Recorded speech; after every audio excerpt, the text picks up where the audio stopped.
नमस्कार दोस्तों, आप सभी का स्वागत है योगिन साहब ऑनलाइन क्लासेस में। मैं आपका दोस्त, आपका होस्ट, आपका ट्यूटर दीपक इस ऑनलाइन प्लेटफॉर्म में आपका स्वागत करता हूं। ये वीडियो फॉर्म कैसे भरना है, जो अभी सहायक शिक्षक कक्षा 1 से 5 तक के लिए फॉर्म आया है शिक्षक भर्ती का। काफ़ी बहुप्रतीक्षित शिक्षक भर्ती थी ये, जो अभी आ गई है, एग्जाम है उसका। ठीक है, तो उसका फॉर्म कैसे भरना है उसके संबंध में ये सामान्य जानकारी मैं आपको बताने वाला हूँ। जो पहले से फॉर्म भरते आ रहे हैं या पहले भी एग्जाम दिलाए हैं उनके लिए तो पता है, उनको अच्छी बात है। इसमें कई कैंडिडेट ऐसे होंगे जो इसी भर्ती के साथ मार्केट में उतर रहे हैं और यही उनकी पहली भर्ती है और वो इसी भर्ती को टारगेट कर रहे हैं। तो मैं उनके लिए और जो पहले से भी जानते हैं उनके लिए भी ये काम आएगा कि फॉर्म कैसे भरना है। ठीक है, तो ये सैंपल एप्लीकेशन है, आपको व्यापम की साइट में मिल जाएगा। शिक्षक भर्ती वाले कॉलम में सैंपल एप्लीकेशन आपको मिल जाएगा। ठीक है, जैसे ही आप ऑनलाइन एप्लीकेशन में अगर क्लिक करते हैं तो आपको सबसे पहले ये इंटरफेस मिलेगा। ऑनलाइन आवेदन के साथ अभ्यर्थी की जाति, जन्मतिथि, स्थानीय निवासी, शैक्षणिक योग्यता आदि संबंधी प्रमाण पत्र नहीं लिए जा रहे। अभ्यर्थी के सभी प्रमाण पत्र का परीक्षण नियुक्तिकर्ता प्राधिकारी द्वारा किया जाएगा।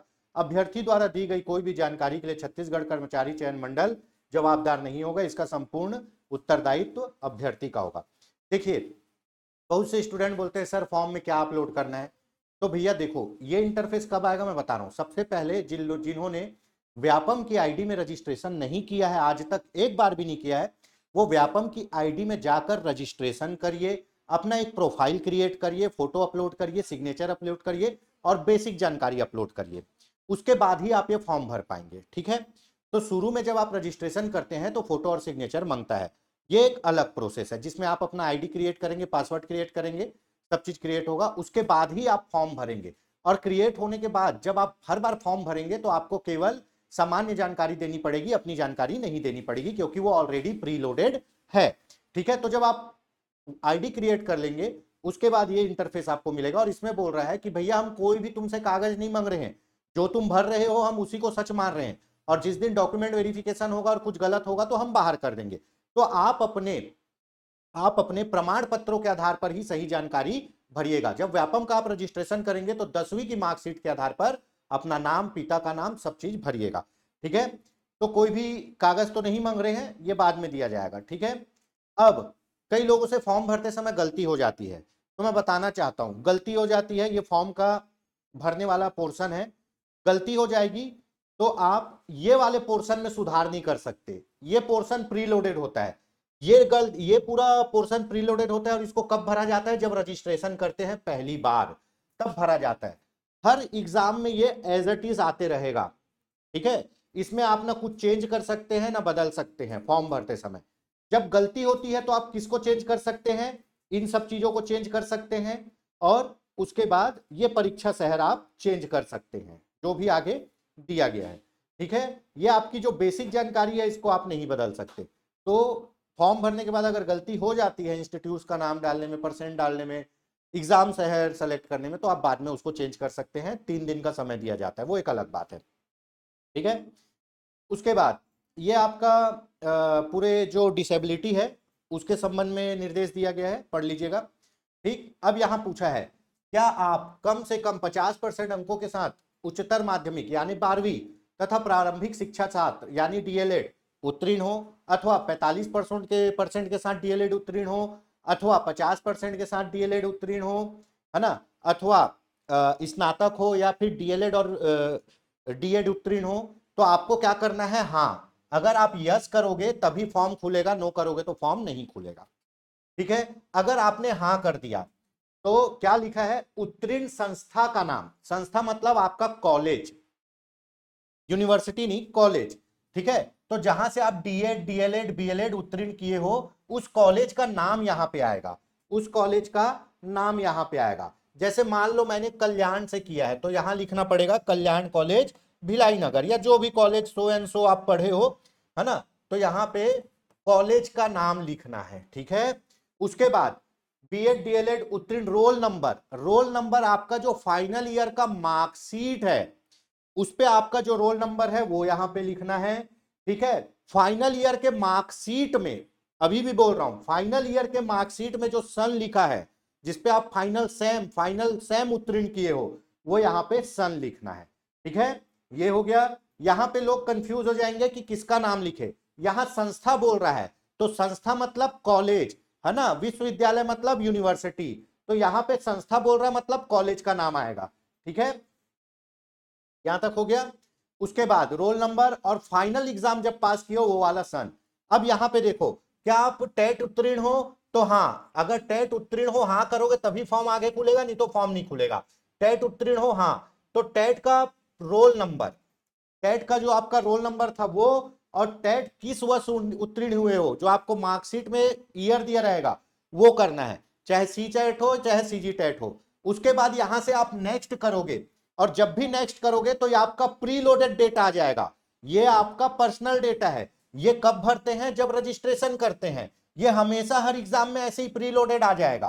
ठीक है, इस पे आप चेंजेस नहीं कर सकते, ऊपर और नीचे चेंजेस कर सकते हो, ये आपका प्री लोडेड डेटा है, देख लिए, पूरा वेरीफाई कर लिए। ठीक, अब अन्य जानकारी, वैवाहिक स्थिति जो है आपकी डाल सकते हो, नागरिकता इंडियन, ईमेल, ठीक है, मोबाइल नंबर ये, ठीक है, वर्तमान पता डाल दीजिए, पता में तो कुछ है भी नहीं उतना। ठीक, अब ये श्रेणी आपको बहुत देख के भरना है, आप क्या हो, एक्स सर्विसमैन हो नहीं हो, इसको आपको देख के भरना है। ठीक है, इस पे गलती नहीं होनी चाहिए, है ना। अगर आप एक्स सर्विसमैन हो तो ये सब डिटेल आपको भरना है। ठीक, ये आपको मिला होगा, जो जब आप नौकरी छोड़ के आए होगे तो अब ये सब डिटेल मिला होगा, वो आपको भरना है। अगर दिव्यांगता का प्रकार पूछ रहा है, चूंकि इस पोस्ट में दिव्यांगता मल्टी लेवल लोगों को यहां पे समाहित किया गया है, मैं दिखा दे रहा हूं। ठीक है, दिव्यांगता में इतने पूरे दिव्यांग लोगों को समाहित किया गया, ये देख लीजिए पूरा डिटेल है। तो अगर अगर दिव्यांग है, कोई कैंडिडेट अगर दिव्यांग है तो उसको अपने दिव्यांग का सर्टिफिकेट प्रस्तुत करना होगा। ठीक है, दिव्यांग है तो दिव्यांग का प्रमाण पत्र प्रस्तुत करना होगा, और प्रमाण पत्र द्वारा ही आप ये डिटेल भरिए। क्या आप स्थायी रूप से दिव्यांग है, हाँ, कौन से प्रकार का दिव्यांग है वो आपके प्रमाण पत्र में लिखा होगा। ठीक है, किस मेडिकल बोर्ड द्वारा जो प्रमाण पत्र दिया गया, क्रमांक क्या है, कब दिया गया है, वो दिया गया होगा। तो अपने दिव्यांग प्रमाण पत्र के अनुसार आप इसको भरेंगे, गलत नहीं करेंगे। ठीक है, अगर आप इस प्रकार के दिव्यांग है कि खुद आंसर नहीं लिख सकते, आपको किसी लिखने वाले की जरूरत है, तब ये डिटेल भरेंगे। उसके बाद एग्जाम फीस आ जाएगा। एग्जाम फीस आपको जो भी 300 350 रुपए लगता है, वो आपको वापस कब होगा, जब आप एग्जाम में अपेयर हो जाओगे। ठीक है, एग्जाम में अपेयर हो जाओगे तब वो फीस वापस मिलेगा, अब्सेंट रहोगे तो फीस वापस नहीं मिलेगा। ठीक है, उसके बाद एग्जाम सिटी आप अच्छे से भरिएगा भाई, एग्जाम सिटी सोच समझ के भरिएगा जहां आप पहुंच जाओ। क्यों, कई लोग दोस्ती यारी इधर उधर के चक्कर में दूसरे जगह एग्जाम सिटी डाल देते हैं। अब व्यापम इतना स्ट्रिक्ट हो गया है कि 9:30 मतलब 9:30, 9:31 में भी आपको अंदर नहीं जाने देगा। तो आप ऐसी जगह एग्जाम सिटी भरिए जहां से आप फैमिलियर हैं, जहां आप जानते हैं, और जहां आप आसानी से पहुंच सकते हैं। और एग्जाम किस डेट को होगा वो देख लीजिए, 10वें महीने में एग्जाम है, तो आप उस समय कहां रहेंगे वो देख के आप एग्जाम सिटी भरिएगा। ठीक है, क्योंकि अगर आप इधर उधर भाई बंदगी में दूसरे जगह भरे और पहुंच ही नहीं पाए तो जय माता दी हो जाएगा। तो एग्जाम सिटी बहुत अच्छे से भरिएगा, डिक्लेरेशन में यस करिएगा, कैप्चा दर्ज करिएगा, नेक्स्ट करिएगा। ठीक है, जब आप नेक्स्ट करेंगे तो आपको पेमेंट करने का आएगा, पहले बोलेगा चेक कर लो सब सही है कि नहीं, बिल्कुल। उसके बाद भुगतान करने बोलेगा, आप भुगतान करोगे। ठीक है, जैसे भी भुगतान करो, बार कोड से, क्यूआर से, है ना, क्रेडिट कार्ड, डेबिट कार्ड, जैसे भी भुगतान करो, कंफर्म पेज करो। उसके बाद इसको, जो कंफर्म पेज है, इसको डाउनलोड करके रख लीजिएगा, ये आगे काम आता है। ठीक है, तो ये पूरे, ये देखो इस टाइप से पूरा फॉर्म भरा हुआ आएगा। तो ये पूरी जानकारियां थी फॉर्म भरने के संबंध में। ठीक है, और भी कोई जानकारी अगर आपको चाहिए तो आप हमारी संस्था से संपर्क कर सकते हैं। दोस्तों, मैं बताना चाहूंगा हमारी संस्था के द्वारा शिक्षक, सहायक शिक्षक और व्याख्याता तीनों के कोर्स चलाए जा रहे हैं।